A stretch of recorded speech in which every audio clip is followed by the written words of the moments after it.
Okay, so you made it to Hekate, a final word. I think this will be the final part anyway. So it was in May of last year, 2022, when I realized that Hekate was wanting to work with me. Um, and being a person who had not delved into witchcraft since I was in fourth grade and had my own little coven of baby witches after watching Hocus Pocus, I was unfamiliar with the trims and trappings of witchcraft. And so when I would look up Hecate, she's definitely a dark feminine character. And in, you know, in the months following all of this, I have, awakened to my dark feminine and also realized that my Black Moon Lilith is conjunct my midheaven. So that's interesting. And it makes me wonder if my YouTube channel and presence will turn into something, needed by a certain community, and may become, like a vocation or avocation for me. And that this is who I'm supposed to be publicly to the world, is someone who is conjunct this kind of presence of my dark moon Lilith. So, if so, here you go. This is me trying to use that energy up. But I did need to explore my dark feminine, explore and embrace. This was all very connected to what I felt were my own scorpionic energies, intimacy, sexuality, all those sorts of things, power, with Pluto being one of the ruling planets of Scorpio, power.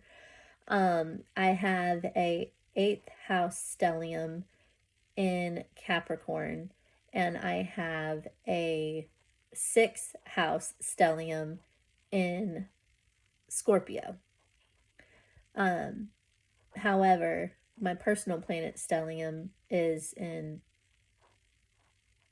my 12th house, which is ruled by Taurus. Anyway, those of you who like to know that stuff, that's for you. But my Saturn and my Mars are both in Scorpio and in my 6th house. And I had to deal, when my ex-husband, came at me, tried to limit my power and limit my life, things like that in response to wanting a divorce. I felt my Scorpio, my Mars in Scorpio. I felt it. I was very angry, very rage-filled. Why should you take my power? It's the first time that I really realized I have power and I want my power. I don't want anyone to take my power anymore. And it's the most strongly I've ever felt that. And it was, Hecate was there with me for that. And if you'll look at her, legendarily, you can look up lots of great explanations here on YouTube. That's what she does. She comes to women who are pushed down, who are cursed, who are just, smashed under by, other people, other spirits, circumstances, punished, all those things. She comes to them and she accompanies them and she reminds them of their power. And at first, I wanted to just slap on that Medusa head necklace, show up at my kid's baseball practices and just blow him out of the water, with my witchy energy, was kind of my first impulse. And as I went along my journey, I realized that my personal power is something much more than what I can do to people, than what I can like hex people with, or, things like that.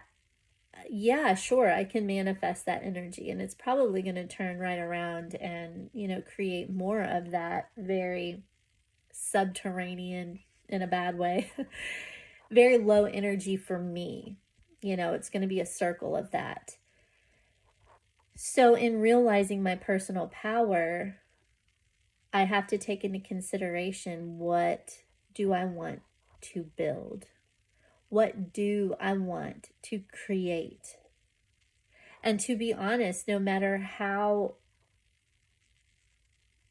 disappointed I am that my ex husband has not been able to deal with our divorce in a very constructive way,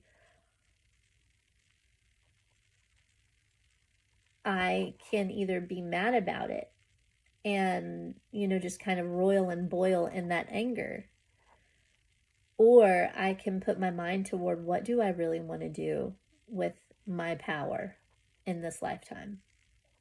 And throughout all this, the Lord, in all his greatness, has sent a bald eagle to live at my pond. And as you know, a bald eagle can be a scorpion totem for, the phoenix rising, rising above the low vibrations to coast, up on the higher level. And I see him when I need him. And Hekate reminded me of my power. And she showed me the dark feminine. But what I did with that power was my choice. And what you do with your power is your choice. And we're creating